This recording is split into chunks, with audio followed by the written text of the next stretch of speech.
Super.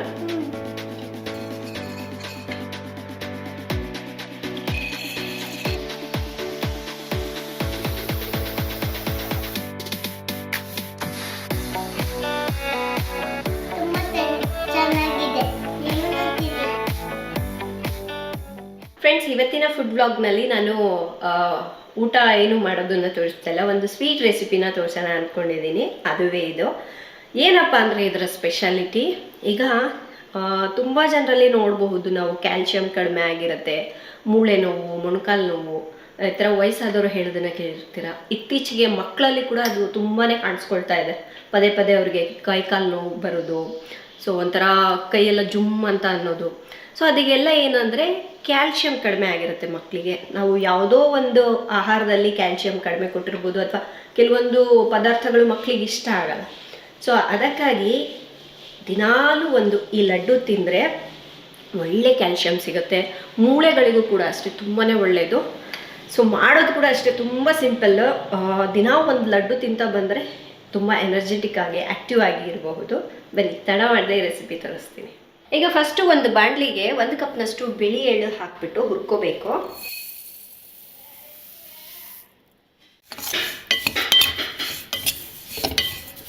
ಇದು ಸ್ವಲ್ಪ colour change ಆಗೋವರೆಗೂ ಇದನ್ನು ಹುರ್ಕೊಳ್ಳೋಣ. ಸ್ಟವ್ನ ಮೀಡಿಯಂ ಫ್ಲೇಮ್ನಲ್ಲಿ ಇಟ್ಕೊಂಡೆ ಈ ರೀತಿ ಹುರ್ಕೋಬೇಕು.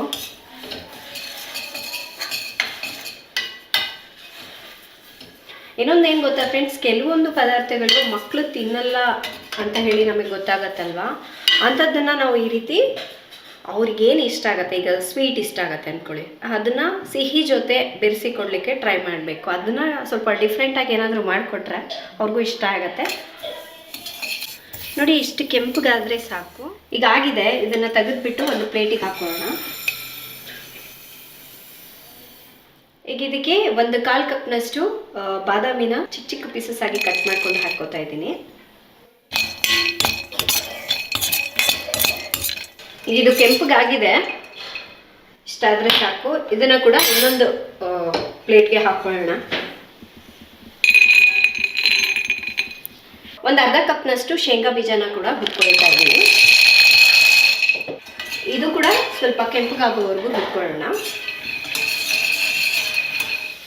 ಇದನ್ನ ಕೂಡ ಪ್ಲೇಟಿಗೆ ಹಾಕೊಳ್ಳೋಣ. ಒಂದು ಅರ್ಧ ಕಪ್ನಷ್ಟು ಒಣಗಿದ ಕೊಬ್ಬರಿನ ಈ ರೀತಿ ಸಣ್ಣಕ್ಕೆ ತುರಿದ್ಬಿಟ್ಟು ಹಾಕೊಳ್ತಾ ಇದ್ದೀನಿ. ಇದನ್ನು ಕೂಡ ಹುರ್ಕೋಬೇಕು. ಇದು ಬೇಗನೆ ಕೆಂಪಗಾಗತ್ತೆ. ಜಸ್ಟ್ ಒಂದು 30 ಸೆಕೆಂಡ್ಸ್, ಅಂದರೆ ಹಸಿ ವಾಸನೆ ಹೋಗೋವರೆಗೂ ಹುರ್ಕೊಂಡ್ರೆ ಸಾಕು. ಫ್ರೆಂಡ್ಸ್, ಈಗ ಇದು ಕೂಡ ಆಗಿದೆ.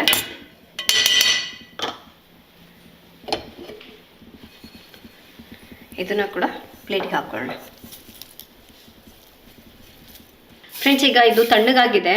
ಶೇಂಗಾ ಬೀಜದ್ದು ಸಿಪ್ಪೆ ಬೇಡ ಅಂದರೆ ತೆಗಿಬಹುದು, ಬಟ್ ನಾನು ಹಾಗೆ ಹಾಕ್ತಾ ಇದ್ದೀನಿ. ಈಗ ಇದೆಲ್ಲದನ್ನು ಒಂದು ಮಿಕ್ಸಿ ಜಾರ್ಗೆ ಹಾಕೊಳ್ಳೋಣ.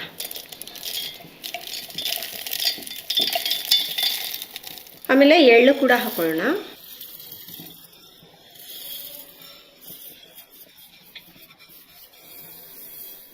ಬರೀ 1 ಟೇಬಲ್ ಸ್ಪೂನಷ್ಟು ಸೈಡಿಗೆ ಎತ್ತಿಟ್ಕೊಂಡಿದ್ದೀನಿ.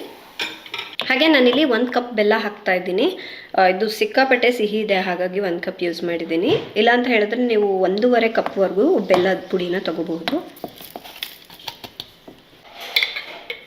ಆಮೇಲೆ ಇದಕ್ಕೆ 2 ಟೇಬಲ್ ಸ್ಪೂನಷ್ಟು ತುಪ್ಪ ಹಾಕೊಳ್ಳೋಣ. ಈಗ ಇದಿಷ್ಟನ್ನು ಗ್ರೈಂಡ್ ಮಾಡ್ಕೊಳ್ಳೋಣ.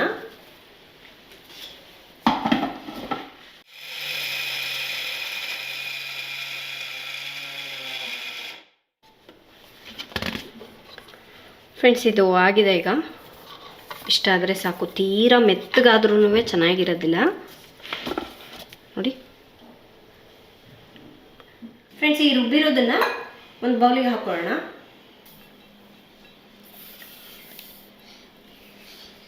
ಆವಾಗಲೇ ನಾವು 1 ಟೇಬಲ್ ಸ್ಪೂನಷ್ಟು ಎಳ್ಳು ಸೈಡಿಗೆ ಎತ್ತಿಟ್ಟಿದ್ವಲ್ವ, ಅದನ್ನು ಕೂಡ ಇದಕ್ಕೆ ಹಾಕೊಳ್ಳೋಣ.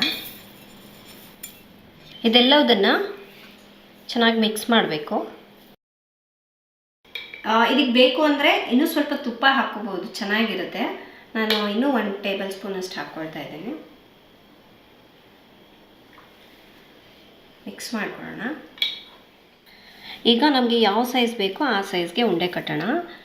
ನಾನು ಸ್ವಲ್ಪ ಮೀಡಿಯಮ್ ಸೈಜಲ್ಲಿ ಮಾಡ್ತಾ ಇದ್ದೀನಿ. ಇದಕ್ಕೆ ಇನ್ನೇನು ಹಾಕೋದು ಬೇಡ, ಇಷ್ಟೇ ಸಾಕು. ನೋಡಿ, ನಮ್ಮ ಚಿನಿಮಾ ಈ ಥರ ಏನಾದರೂ ಸ್ವೀಟ್ ಮಾಡಬೇಕಾದ್ರೆ ಅಥವಾ ಕೇಕ್ ಕಟ್ ಮಾಡಬೇಕಾದ್ರೆ ಇರ್ತಾಳೆ ಅಲ್ಲ? ಯಾಕೆ ಯಾಕೆ ಕಟ್ ಮಾಡೋಕ್ಕೆ ಟೇಸ್ಟ್ ಮಾಡೋಕ್ಕೆ, ಏನು ಬೇರೆ ಅಡುಗೆಗಳಲ್ಲಿ ಬರಲ್ಲ. ಸೊ ಹಾಗಾಗಿ ಅವಳಿಗೂ ಸ್ವಲ್ಪ ಏನು ಇಂಥದ್ರೆಲ್ಲ ಗೊತ್ತಿರಬೇಕು ಅನ್ನೋದಕ್ಕೋಸ್ಕರ ಸೇರಿಸ್ಕೊಳ್ತೀನಿ ನಾನು. ಸ್ಯಾಂಡ್ ಅಂದ್ಕೊಂಡ್ಬಿಟ್ಟಿರ್ತಾಳೆ ಅವಳು ಆಟಾಡೋದಂತ, ಅದಕ್ಕೆ ಅದು ಏನೇನೋ ಶೇಪ್ ಬಂದುಬಿಟ್ಟಿರುತ್ತೆ. ಏನು ಮಾಡ್ತಾ ಇದೆಯಾ? ಉಂಡೆ ಕಟ್ಟಬೇಕು ಹಿಂಗೆ. ಫ್ರೆಂಡ್ಸ್, ಲಡ್ಡು ರೆಡಿಯಾಗಿದೆ ನೋಡಿ. ಸೊ ಈಗ ಟೇಸ್ಟ್ ಮಾಡೋಣ.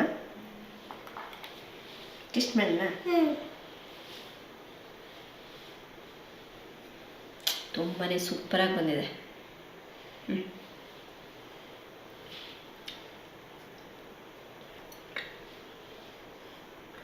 ಸೂಪರ್, ಚೆನ್ನಾಗಿದೆನಾ?